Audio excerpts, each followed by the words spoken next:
Shalom, selamat pagi saudara-saudaraku yang dikasihi di dalam Tuhan.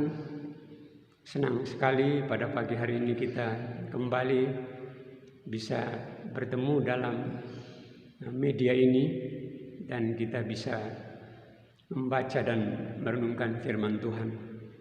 Namun sebelumnya saya mengajak kita untuk mempersiapkan hati kita dan kita berdoa terlebih dahulu. Kita memohon pimpinan Tuhan. Mari kita berdoa. Bapa, di dalam nama Tuhan Yesus, kami mengucap syukur dan berterima kasih di pagi hari ini atas anugerah-Mu yang besar yang kami nikmati sampai saat ini. Terima kasih untuk kekuatan, kesehatan, nafas hidup yang Tuhan berikan, hari yang baru yang Tuhan juga berikan kepada kami. Dan terima kasih juga dalam kesempatan ini kami akan membaca dan merenungkan firman Tuhan. Karena itu kami berdoa dalam nama Yesus, kiranya Roh Kudus-Mu memberi hikmat pengertian bagi kami, sehingga biarkanlah di saat kami membaca firman Tuhan kami mengerti, dan Tuhan tolong kami sehingga firman Tuhan menjadi berkat di dalam kehidupan kami Tuhan. Mari Bapa berfirmanlah kepada kami karena kami telah siap mendengarkannya. Dalam nama Tuhan Yesus firman yang hidup kami berdoa dan mengucap syukur. Haleluya, haleluya, amin. Saudara-saudara yang dikasihi dalam Tuhan, kita masih berbicara firman Tuhan tentang krisis kesehatan, doa dan penyembuhan, karena saya percaya bahwa Alkitab banyak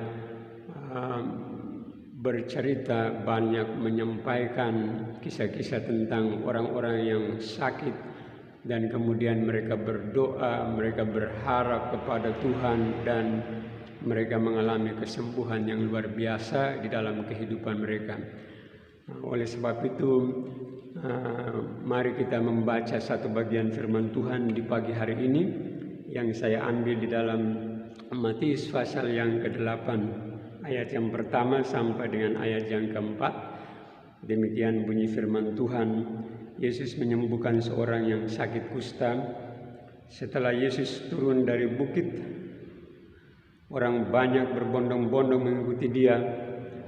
Maka datanglah seorang yang sakit kusta kepadanya, lalu sujud menyembah dia dan berkata, "Tuhan, jika Tuhan mau, Tuhan dapat mentahirkan aku."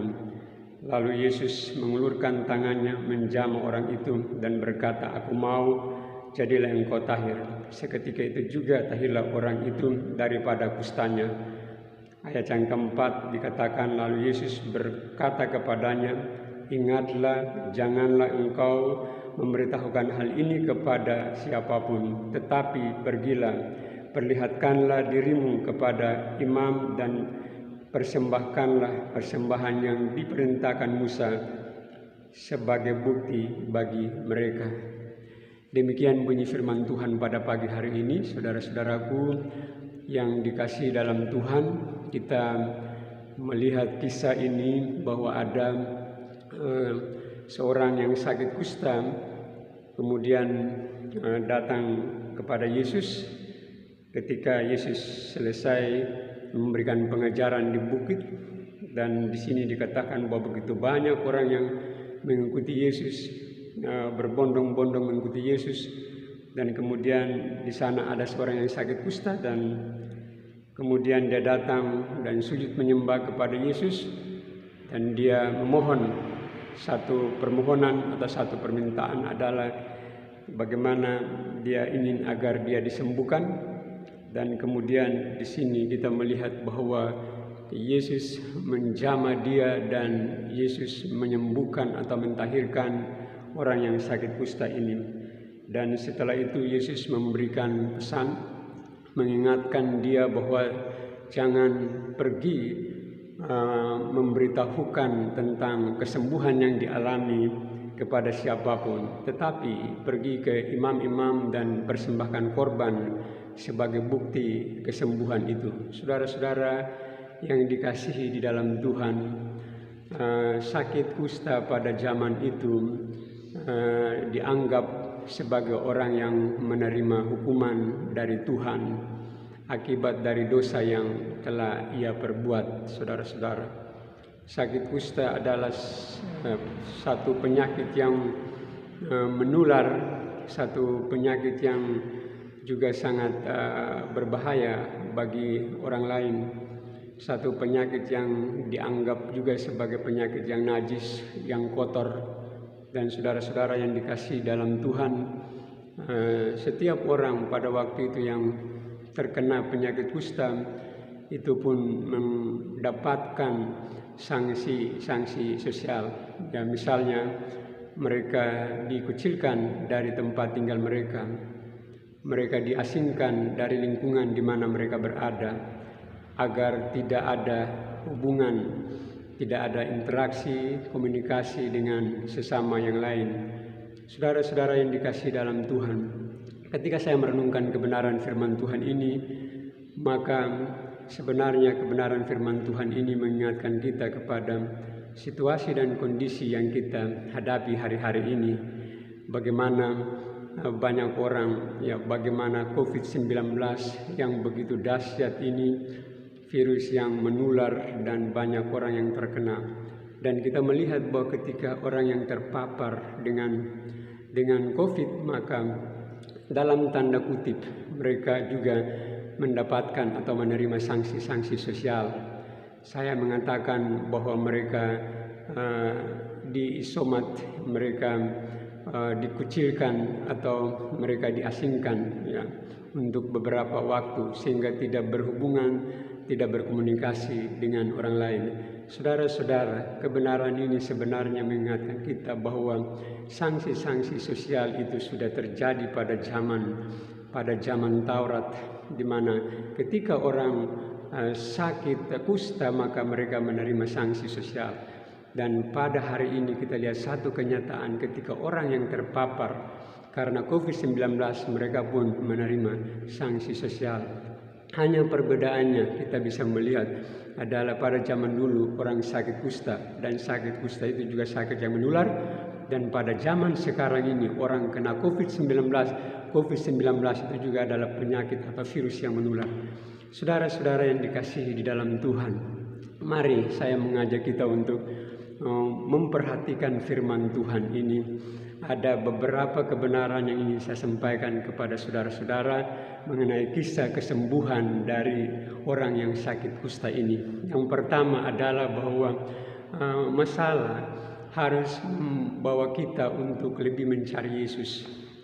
Yang pertama, saudara-saudara bisa melihat di sini bahwa ketika begitu banyak orang datang mengikuti Yesus, ketika Yesus turun dari bukit, di situ di tengah-tengah banyak orang itu ada seorang yang sakit kusta. Bapak Ibu tahu bahwa dia punya masalah, yaitu dia sedang sakit kusta. Tetapi masalah itu membuat dia mencari Yesus. Dia pernah mendengar tentang Yesus, informasi-informasi tentang Yesus, dan membuat dia harus mencari Yesus dan terus mencari Yesus dengan masalah yang dihadapi. Artinya bahwa ketika saudara sedang menghadapi masalah, seharusnya masalah itu memicu saudara, masalah itu membawa saudara untuk semakin mencari Yesus. Dan hal yang kedua yang ingin saya sampaikan kepada saudara-saudara adalah bahwa bawalah masalahmu dan menyerahkannya di dalam doa kepada Yesus, karena Yesus sanggup untuk menolong saudara. Sekali lagi, ketika kita menghadapi masalah, ketika kita menghadapi krisis-krisis dalam kehidupan kita, bawalah krisis kehidupan kita ini di dalam doa kepada Yesus, karena Yesus sanggup untuk menolong kita. Saudara-saudara yang dikasihi dalam Tuhan, kita melihat di sini seorang yang sakit kusta itu datang kepada Yesus dengan masalah yang dihadapinya, saudara, dan dia tersungkur, dia menyembah Tuhan di sini sebagai bentuk penghormatan dia kepada Yesus, karena pada waktu itu dia senang, dia bertemu dengan orang yang selama ini dia dengar. Dan kemudian apa yang dia lakukan?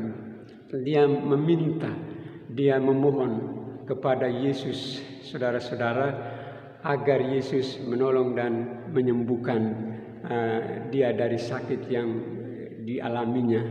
Dia berkata di sini bahwa Tuhan, jika Tuhan mau, Tuhan dapat mentahirkan saya. Saudara, dia membawa masalahnya kepada Yesus. Dia membawa sakit kustanya kepada Yesus. Dan apa yang terjadi? kita melihat di sini bahwa Yesus menjamah dia dan Yesus berkata, "Aku mau, jadilah tahir."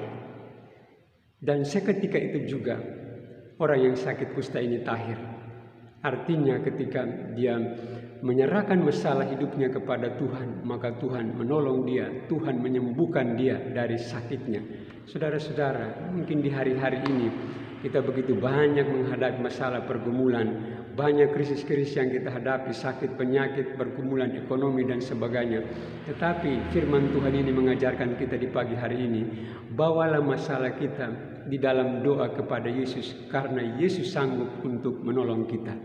Dan hal yang ketiga yang ingin saya sampaikan kepada saudara-saudara adalah bahwa ketika seseorang sudah dipulihkan atau seseorang sudah disembuhkan atau seseorang sudah ditolong oleh Tuhan, maka jangan lupa diri, tetapi belajarlah untuk bersyukur dan berterima kasih kepada Tuhan. Saudara-saudara, kita melihat firman Tuhan ini, ketika orang sakit kusta ini telah disembuhkan, Tuhan berpesan kepada dia, jangan memberitahukan kepada siapapun, tetapi pergi ke imam-imam dan persembahkan persembahan sebagai yang telah diperintahkan oleh Taurat Musa, sebagai bukti bahwa engkau sudah disembuhkan. Saudara-saudara, sesuatu hal yang luar biasa ketika saya merenungkan firman Tuhan ini, bagaimana Tuhan melarang dia untuk tidak menceritakan, memberitahukan kepada orang lain, tetapi Tuhan mengingatkan dia, meminta dia agar pergi ke imam-imam, saudara, dan pergi untuk mempersembahkan persembahan sebagai bukti bahwa dia telah sembuh dari sakitnya. Apa pelajarannya bagi kita, saudara-saudaraku yang dikasihi dalam Tuhan? Jangan lupa diri ketika engkau telah sembuh, ketika engkau telah dipulihkan oleh Tuhan. Tuhan mengajak melalui firman Tuhan ini, datang ke gereja, bertemu dengan imam-imam yang melayani Tuhan di rumah Tuhan. Datang ke gereja, bertemu dengan hamba-hamba Tuhan yang melayani Tuhan. Tunjukkan bukti-bukti pemulihan, bukti apa yang telah Tuhan perbuat, yang Tuhan kerjakan, dengan bentuk memberikan persembahan, memberikan ucapan terima kasih kepada Tuhan. Saudara-saudara, firman Tuhan ini mengajarkan agar kita tahu berterima kasih, kita tahu bersyukur. Karena apa? Ketika kita disembuhkan, ketika kita dipulihkan, itu bukan karena kita, tetapi karena Tuhan. Sehingga ada wujud terima kasih, ada wujud ucapan syukur kepada Tuhan. Datanglah ke gereja dan bersyukur bersama hamba-hamba Tuhan, menaikkan doa kepada Tuhan, memberikan korban, memberikan persembahan kepada Tuhan. Saudara, kiranya saudara-saudara yang sedang mengalami krisis, mengalami sakit, atau apapun yang sedang saudara alami di pagi hari ini, saya berdoa, saya yakin dan percaya bahwa Tuhan menolong, Tuhan memberkati, Tuhan memulihkan segala keadaan saudara-saudara. Mari kita tundukkan kepala kita dan kita berdoa. Bapa, dalam nama Yesus kami mengucap syukur. Terima kasih atas firman Tuhan yang telah disampaikan pada pagi hari ini.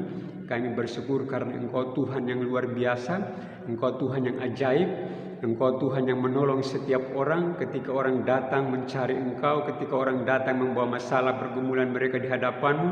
Engkau Allah yang sungguh-sungguh menolong, Engkau Allah yang sungguh-sungguh menyembuhkan. Terima kasih Tuhan. Dan kami berdoa Tuhan, ketika hari-hari ini kami menghadapi banyak pergumulan, banyak masalah yang kami hadapi, sakit, penyakit atau apapun itu, kami berdoa dalam nama Yesus supaya Tuhan pulihkan, Tuhan sembuhkan kami yang sakit, Tuhan kuatkan kami yang lemah, Tuhan hiburkan kami yang berduka, Tuhan lakukan perkara-perkara ajaib dalam kehidupan kami. Terima kasih dan ajar kami ketika kami dipulihkan, ketika kami sehat, kami datang untuk bersyukur dan berterima kasih kepada Engkau ya Tuhan. Terpujilah nama-Mu.